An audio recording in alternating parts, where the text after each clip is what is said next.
शांति 24 मई 2025 के बाबा के मधुर महावाक्य। बाबा कहते, मीठे बच्ची, अमृत वेले अपने दूसरे सब संकल्पों को बंद कर एक बाप को प्यार से याद करो। बाप से मीठी मीठी रूहान करो। अमृत वेले अपने दूसरे सब संकल्पों को बंद कर एक बाप को प्यार से याद करो। बाप से मीठी मीठी रूहान करो। प्रश्न, तुम बच्चों की हर बात में अर्थ है। अर्थ सहित शब्द कौन बोल सकता है? तुम बच्चों की हर बात में अर्थ है। अर्थ सहित शब्द कौन बोल सकता है? उत्तर, जो देही अभिमानी है वही हर बोल अर्थ सहित बोल सकता है। बाप तुम्हें संगम पर जो भी सिखलाते हैं वह अर्थ सहित है। देहाभिमान में आकर मनुष्य जो कुछ बोलते हैं वह सब अर्थ के बिना अनर्थ है। उससे कोई फल नहीं निकलता, फायदा नहीं होता। गीत, नैनहीन को राह दिखाओ प्रभु जी। ओम शांति। ये सब गीत आदि हैं भक्ति मार्ग के। तुम्हारे लिए गीतों की दरकार नहीं है। कोई तकलीफ की बात नहीं। भक्ति मार्ग में तो तकलीफ बहुत है। कितनी रस्म रिवाज चलती है। ब्राह्मण खिलाना, ये करना, तीर्थों आदि पर बहुत कुछ करना होता है। यहाँ आकर के सब तकलीफ़ों से छुड़ा देते हैं। इसमें कुछ भी करना नहीं है। मुख से शिव शिव नहीं बोलना है। इससे कोई फल नहीं मिलेगा। बाप कहते हैं ये अंदर में समझना है, मैं आत्मा हूँ। बाप ने कहा है हमको याद करो, अंतर्मुखी हो, बाप को याद करना है। तो बाप प्रतिज्ञा करते हैं तुम्हारे पाप भस्म हो जाएंगे। यह है योग अग्नि, जिससे तुम्हारे पाप भस्म विकर्म विनाश हो जाएंगे। फिर तुम वापस चले जाएंगे। हिस्ट्री रिपीट होती है। ये सब अपने साथ बातें करने की युक्तियां हैं। अपने साथ रूहान करते रहो। बाप कहते हैं मैं कलब कलब तुमको ये युक्ति बताता हूँ। ये भी जानते हैं धीरे धीरे ये झाड़ वृद्धि को पाएगा। माया का तूफान भी इस समय है, जबकि मैं आकर के तुम बच्चों को माया के बंधन से छुड़ाता हूँ। सतयुग में कोई बंधन नहीं होता। ये पुरुषोत्तम युग भी अब भी तुमको अर्थ सहित बुद्धि में है। यहाँ हर बात अर्थ सहित ही है। देह अभिमानी जो बात करेंगे सो अनर्थ है। देही अभिमानी जो बात करेंगे वह अर्थ सहित है, उनसे फल निकलेगा। अब भक्ति मार्ग में कितनी डिफिकल्टी होती है। समझते हैं तीर्थ यात्रा करना, ये करना सब भगवान के पास पहुंचने के रास्ते हैं, परंतु बच्चों ने अब समझा है वापस कोई भी नहीं जा सकता। पहले नंबर में जो विश्व के मालिक लक्ष्मी नारायण थे, उनके ही 84 जन्म बता देते हैं, तो फिर और कोई छूट कैसे सकता है। सब चक्कर में आते हैं तो कृष्ण के लिए कैसे कहेंगे कि सदा कायम ही है। हाँ, कृष्ण का नाम रूप तो चला गया, बाकी आत्मा तो है ही किसी न किसी रूप में। ये सब बातें बच्चों को बाप ने आकर के समझाई है। ये पढ़ाई है। स्टूडेंट लाइफ में ध्यान देना है। रोजाना टाइम मुकर्रर कर दो अपना चार्ट लिखने का। व्यापारी लोगों को बहुत बंधन रहता है, नौकरी करने वालों पर बंधन नहीं रहता है। वह तो अपना काम पूरा किया और खलास। व्यापारियों के पास तो कभी भी ग्राहक आ जाएगा तो सिलाई करना पड़े, कुछ करना पड़े। बुद्धि योग बाहर चला जाता है तो कोशिश कर समय निकालना चाहिए। अमृत वेले का समय अच्छा है। उस समय बाहर के विचारों को लॉकअप में बंद कर देना चाहिए। कोई भी ख्याल न आए। बाप की याद रहे। बाप की महिमा में लिख देना चाहिए बाबा ज्ञान का सागर है, पतित पावन है। बाबा हमको विश्व का मालिक बनाते हैं। उनकी श्रीमत पर चलना है। सबसे अच्छी मत मिलती है मन मना भव, दूसरा कोई बोल न सके। कलब कलब ये मत मिलती है तमो प्रधान से सतो प्रधान बनने की। बाप सिर्फ कहते हैं माँ में कम याद करो।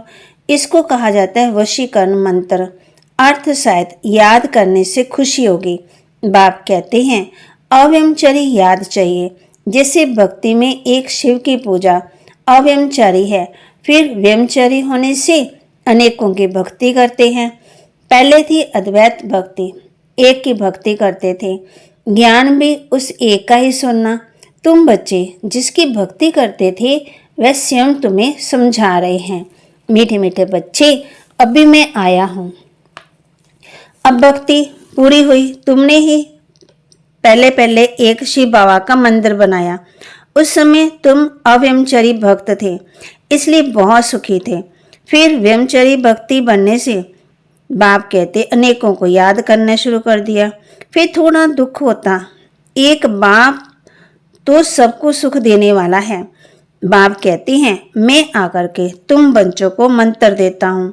मंत्र भी एक का ही सुनो। यहाँ देहधारी कोई भी नहीं है।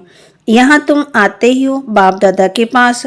शिव बाबा से ऊंच कोई है ही नहीं। याद भी सब उसको ही करती हैं। भारतीय स्वर्ग था, लक्ष्मी नारायण का राज्य था। उनको ऐसा किसने बनाया जिसकी तुम फिर पूजा करते हो, जिसको पता ही नहीं महालक्ष्मी कौन है। महालक्ष्मी का आगे जन्म में कौन सा था तुम बच्चे जानते हो, वह है जगदम्बा। तुम सब माताएं हो, वंदे मातरम। सारे जगत पर तुम अपना दाव जमाती हो। भारत माता कोई एक का नाम नहीं। तुम सब शिव से शक्ति लेते हो योग बल से। शक्ति लेने में माया इंटरफेयर करती है। युद्ध में कोई अंगूरी लगाते, कोई बहादुर हो लड़ना चाहिए। ऐसे नहीं कि कोई ने अंगूरी लगाई और तुम फंस पड़ो। ये है माया की युद्ध। बाकी कोई कौरवों और पांडवों की युद्ध है ही नहीं। उनकी तो आपस में युद्ध है। मनुष्य सब लड़ते हैं, तब लड़ते हैं जब लड़ते हैं एक दो गज जमीन के लिए, गला काट देते हैं। बाप आकर समझाते हैं ये सब ड्रामा बना हुआ है। राम राज्य। अभी तुम बच्चों को ये ज्ञान है कि हम राम राज्य में जाएंगे। वहाँ अथाह सुख, नाम ही है सुखधाम। वहाँ दुख का नाम निशान नहीं होता। अब जबकि बाप आए हैं ऐसी राजाई देने, तो बच्चों को कितना पुरुषार्थ करना चाहिए। घड़ी घड़ी कहता हूँ बच्चे थको मत, शिव बाबा को याद करते रहो। वह भी बिंदी है, हम आत्मा भी बिंदी है। यहाँ पाठ बजाने आए हैं। अब पाठ पूरा हुआ। अब बाप कहते हैं मुझे याद करो तो विकर्म विनाश होंगे। विकर्म आत्मा पर ही चढ़ती है ना, शरीर तो यहाँ खत्म हो जाएंगे। कई मनुष्य कोई पाप कर्म करते तो अपने शरीर को खत्म कर देते, परंतु इससे कोई पाप उतरता नहीं है। पाप आत्मा कहा जाता है। साधु संत आदि भी कह देते आत्मा निर्लेप, आत्मा सो परमात्मा, अनेक मते। अभी तुमको एक श्रीमत मिलती है। बाप ने तुम्हें ज्ञान का तीसरा नेत्र दिया है। आत्माएं सब कुछ जानती हैं, आगे ईश्वर के बारे कुछ नहीं जानते थे। सृष्टि चक्र कैसे फिरता है, आत्मा कितनी छोटी है, पहले पहले आत्मा का रियलाइजेशन कराते हैं। आत्मा बहुत सूक्ष्म है, उनका शास्त्रकार होता है। ये सब है, वे सब है भक्ति मार्ग की बातें, ज्ञान की बातें बाप ही समझाते हैं। वह भी बुरकुटी के बीच में आकर के बैठते हैं बाजू में। ये भी झट समझ लेते हैं। ये सब है नई बातें जो बाप ही बैठकर समझाते हैं। ये पक्का याद कर लो, भूलो नहीं। बाप को जितना याद करेंगे उतना विकर्म विनाश होंगे। विकर्म विनाश होने पर आधार है तुम्हारे भविष्य का। तुम बच्चों के साथ साथ भारत खंड भी सबसे सौभाग्यशाली है। इन जैसे सौभाग्यशाली दूसरा कोई खंड ही नहीं। यहाँ बाप आते हैं। भारत ही हेवन था जिसको फूलों का बगीचा कहते। तुम जानते हो बाप फिर से भारत को फूलों का बगीचा बना रहे हैं। हम पढ़ते ही हैं वहाँ जाने के लिए, शास्त्रकार भी करते हैं। ये भी जानते हैं कि ये वही महाभारत लड़ाई है। फिर ऐसी लड़ाई कभी लगती नहीं है। तुम बच्चों के लिए नई दुनिया भी जरूर चाहिए। नई दुनिया थी ना, भारत स्वर्ग था। 5000 वर्ष हुए, लाखों वर्ष की बात ही नहीं है। लाखों वर्ष होते तो मनुष्य अनगिनत हो जाएं। ये भी कोई की बुद्धि में नहीं बैठता कि इतना हो कैसे सकता है, जबकि इतनी आदमशुमारी नहीं है। अभी तुम समझते हो। आज से 5000 वर्ष पहले हम विश्व पर राज्य करते थे और कोई खंड नहीं थे। वे होती हैं बाद में। तुम बच्चों की बुद्धि में ये सब बातें हैं और किसकी बुद्धि में बिल्कुल नहीं है। तो माँ कहती थोड़ा भी इशारा दो तो समझ जाए। बात तो बरोबर है, हमारे पहले जरूर कोई धर्म था। अभी तुम समझा सकते हो कि एक आदि सनातन देवी देवता धर्म था, वह फिर प्रालोप हो गया। कोई अपने को देवता धर्म के कह नहीं सकते। समझते ही नहीं है कि हम आदि सनातन देवी देवता धर्म के थे। फिर वह धर्म कहाँ गया, हिंदू धर्म कहाँ से आया, कोई का भी इन बातों में चिंतन नहीं चलता। तुम बच्चे समझा सकते हो, बाप तो है ज्ञान का सागर, ज्ञान की अथॉरिटी, तो जरूर आकर के ज्ञान सुनाया होगा। ज्ञान से सदगति होती है, इसमें प्रेरणा की बात नहीं है। बाप कहते हैं जैसे अब आए हैं वैसे कलब कलब आता हूँ, कलब के बाद ही आकर के फिर सब बच्चों को मिलेंगे। तुम भी ऐसे चक्कर लगाते हो, राज्य लेते हो फिर गवाते हो। ये नाटक है बेहद का। तुम सभी एक्ट्रेस हो। आत्मा एक्टर होकर क्रिएटर, डायरेक्टर, मुख्य एक्टर को ना जाने तो वह क्या काम की। तुम बच्चे जानते हो कैसे आत्मा शरीर धारण करती है और पाठ बजाती है, अब फिर वापस जाना है। अब इस पुरानी दुनिया का अंत है। कितनी सहज बात है, तुम बच्चे ही जानते हो। बाप कैसे गुप्त बैठे हैं। गोदरी में करतार देखा, अब देखा काहे या जाना काहे। कहे बात तो एक ही है, आत्मा को देख सकते हैं परंतु उससे कोई फायदा नहीं है। कोई को समझ में आ ना सके। नोदा भक्ति में बहुत शास्त्रकार करते हैं। तो बा कहे आगे तुम बच्चे भी कितने शास्त्रकार करते थे, बहुत प्रोग्राम आते थे, फिर लास्ट में ये खेल पाल तुम देखेंगे। अब तो बाप कहते पढ़कर होशियार हो जाओ। अगर नहीं पढ़ेंगे ना तो फिर जब रिजल्ट निकलेगी तो मुंह नीचे हो जाएगा, फिर समझेंगे हमने कितना समय वेस्ट किया। जितना जितना बाप की याद में रहेंगे, याद के बल से पाप मिट जाएंगे। जितना बाप की याद में रहेंगे उतना खुशी का पारा चढ़ेगा। मनुष्यों को ये पता ही नहीं है कि भगवान को क्यों याद किया जाता है। कहते हैं तुम माता पिता हम बालक तेरे, अर्थ नहीं जानते, अभी तुम जानते हो। शिव के चित्र पर समझा सकते हो, ये ज्ञान का सागर पतित पावन है, उनको याद करना है। बच्चे जानते हैं वही बाप आया है सुख घनेरे का रास्ता बताने। ये पढ़ाई है, इसमें जो जितना पुरुषार्थ करेगा उतना ऊंच पद पाएगा। ये कोई साधु संत आदि नहीं है जिसकी गद्दी चली आई हो। ये तो शिव बाबा की गद्दी है। ऐसे नहीं ये जाएगा तो दूसरा कोई गद्दी पर बैठेगा। बाप तो सबको साथ ले जाएंगे। कई बच्चे व्यर्थ ख्यालातों में अपना समय वेस्ट करते हैं। सोचते हैं धन बहुत इकट्ठा करें, पुत्रे पुत्रे खाएंगे, बाद में काम आएगा। बैंक लॉकर में जमा करें, बाल बच्चे खाते रहेंगे, परंतु किसी को भी गवर्नमेंट छोड़ेगी नहीं। इसलिए जास्ती ख्याल ना कर, अपनी भविष्य कमाई में लग जाना चाहिए। अब बच्चों को पुरुषार्थ करना है, ऐसे नहीं कि ड्रामा में होगा तो कर लेंगे। पुरुषार्थ बिगड़ खाना भी नहीं मिलता, परंतु किसकी तकदीर में नहीं है तो फिर ऐसे ऐसे ख्यालात आ जाते हैं। तकदीर में नहीं है तो फिर ईश्वर तदबीर भी क्या करेंगी। जिनकी तकदीर में है वे अच्छी रीति धारण करते और कराते। बाप तुम्हारा टीचर भी है, गुरु भी है, तो उनको याद करना चाहिए। सबसे प्रिय बाप टीचर और गुरु ही होते हैं, उनको तो याद करना चाहिए। बाबा युक्तियाँ तो बहुत बतलाते हैं। तुम साधु संत आदि को भी निमंत्रण दे सकते हो। अच्छा, मीठे मीठे सिक्के लदे बच्चों प्रति माता पिता बाप दादा का याद प्यार और गुड मॉर्निंग।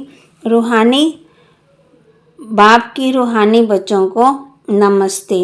रूहानी बच्चों की रूहानी बाप दादा को दिलवा जान सिकवा प्रेम से नमस्ते। धारणा के लिए मुख्य सार, पुरुषार्थ कर अपनी भविष्य कमाई में लग जाना है। ड्रामा में होगा तो कर लेंगे ये कहकर पुरुषार्थहीन नहीं बनना है। पुरुषार्थ कर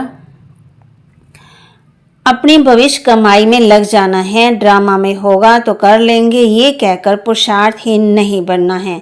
सारे दिन में जो भी पाप होते हैं या किसी को दुख देते हैं तो नोट करना है, सच्चाई से बाप को सुनाना है। साफ दिल बन एक बाप की याद से सब हिसाबता चुकतू करने हैं। सारे दिन में जो भी पाप होते हैं या किसी को दुख देते हैं तो नोट करना है, सच्चाई से बाप को सुनाना है। साफ दिल बन एक बाप की याद से सब हिसाब चुकतो करने हैं। वरदान, ताज और तख्त ताज और तख्त को सदा कायम रखने वाले, ताज और तख्त को सदा कायम रखने वाले निरंतर स्वतः ही योगी भव, निरंतर स्वतः ही योगी भव। वर्तमान समय बाप द्वारा सभी बच्चों को ताज और तख्त मिलता है। अभी का ये ताज व तख्त अनेक जन्मों के लिए ताज तख्त प्राप्त कराता है। विश्व कल्याण की जिम्मेवारी का ताज और बाप दादा का दिल तख्त सदा कायम रहे तो निरंतर स्वतः ही योगी बन जाएंगे। उन्हें किसी भी प्रकार की मेहनत करने की बात ही नहीं है, क्योंकि एक तो संबंध समीप का, दूसरा प्राप्ति अकूट है। जहाँ प्राप्ति होती है वहाँ स्वतः ही याद होती है। स्लोगन, प्लेन बुद्धि से प्लान को प्रैक्टिकल में लाओ तो सफलता समाई हुई है। प्लेन बुद्धि से प्लान को प्रैक्टिकल में लाओ तो सफलता समाई हुई है। अव्यक्त इशारे, रूहानी रॉयल्टी और प्योरिटी की पर्सनैलिटी धारण करो। दुख अशांति की उत्पत्ति अपवित्रता से होती है। जहाँ अपवित्रता नहीं वहाँ दुख अशांति वहाँ कहाँ से आई। आप सब पतित पावन बाप के बच्चे, मास्टर पतित पावन हो, तो जो औरों को पतित से पावन बनाने वाले हैं वे स्वयं तो पावन होंगे ही। ऐसे पावन पवित्र आत्मा के पास सुख और शांति स्वतः ही है। सबसे बड़े से बड़ी महानता है ही पावन बनना। आज भी इसी महानता के आगे सभी सिर झुकाते हैं। तो बाबा के महावाक्य को लाइक करें, शेयर करें, सब्सक्राइब करें और अपने जीवन में धारण करते जाएं। और जो बाबा ने आज हम बच्चों को होमवर्क दिया है वो भी करते जाएं और भविष्य में अपनी कमाई जमा करते जाएं। और सारे दिन में जो बाबा कहते देखना है किसी को दुख तो नहीं दिया, ये नोट करना है, वे बाप को सुनाना है। साफ दिल बन एक बाप की याद में सब हिसाब किताब चुप तो करने हैं। ओम शांति।